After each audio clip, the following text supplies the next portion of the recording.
Cheers from Japan, I'm the Tokyo Toy Bastard, and I wanted to show you this really cool pop-up Godzilla book.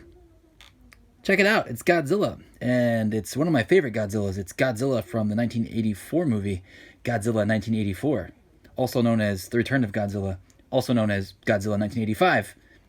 Anyway, this is a pop-up book published in 1993, 1994-ish. So you can see right there, it says 94 here, 93 here. Originally retailed at about $15, but only sold in Japan, so 1,500 yen. And it tells the story of Godzilla, the 1984 film, in pop-up form. I saw this book years back, some on a website or something, and it really intrigued me, especially since this is my favorite, one of my favorite Godzilla suits, if not my favorite. And I really love this cover art. It looks so awesome with this painting of Godzilla 84. And then this awesome sunset of red and orange. Plus, you've got him holding the train and stuff. And then you got Godzilla and Gojira written here. But let's pop it open and see the whole reason behind me really wanting to buy this.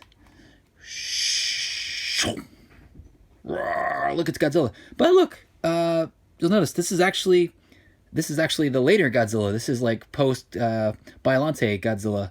Very different from this. So you could tell that this was made in the early 90s because they referenced the later Godzilla suits for this illustration in particular. But it's really cool. The boat rocks and Godzilla's head pops out. So I'm going to scoot my arms out so you could get more of that in the frame. It's really neat. Also, I'm not going to read the story here. It's self-explanatory. There is a website that has a translation of this book. I will link it below. Really cool book. Really cool website with some cool books on it. And check that out. He's about to toss that train. Sorry for the glare. But yeah, that's an awesome picture. I believe that's the same picture, just repainted with our different backgrounds and stuff. But yeah, it's the same pose. They traced it and painted it differently. But look at all the destruction. Let me get a little close up here. All the destruction.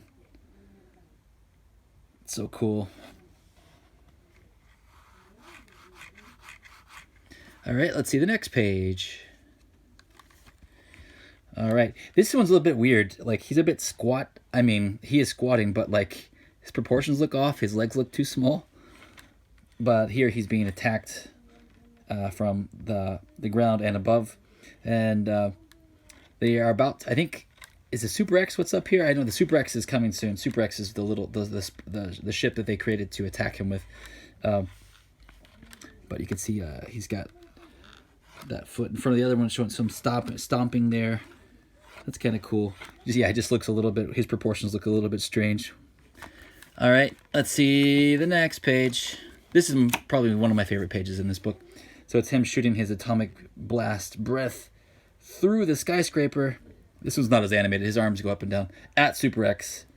Super X doesn't really move. It's attached to the atomic blast. But his arms move up and down. I just love the fact that he's shooting it through a gaping hole in the building.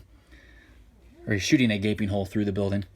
That's just really awesome. And then all the buildings, the skyscrapers and stuff are all three-dimensional. That's really what sold this book for me, like this picture. It was really cool.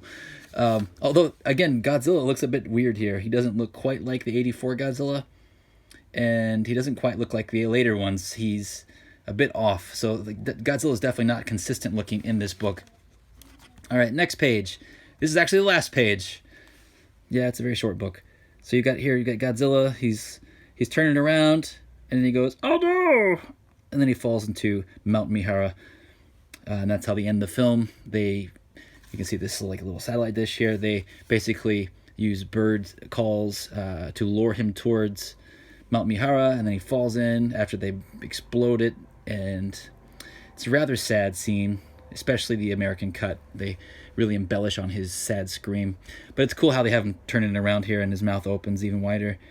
Although, like, his spines don't connect to his back anymore, so that's a bit weird. But if you're just looking at it real quick, it's a cool little effect. That's a cool little book. I've paid roughly what it was originally worth. I've never really seen many of these around, so otherwise I would have bought it previously. I have seen like one other one before, like on eBay for some stupid price.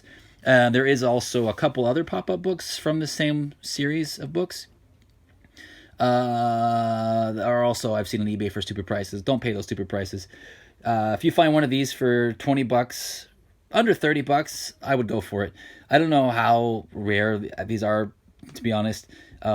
But, you know, they are pop-up books from the early 90s, and pop-up books tend to get shredded by children, so they could be increasingly rarer. But, yeah, this is definitely a cool little book to add to my Godzilla collection. So I hope you enjoyed just taking a quick little peek, quick little video at this book. I just wanted to show it off real quick. And I'll be back next time with something else toy-related, because I haven't done really any toy-related videos in the last couple. So thanks for watching. Watch one of these other videos, and make sure you like, subscribe, leave a comment. See you next time.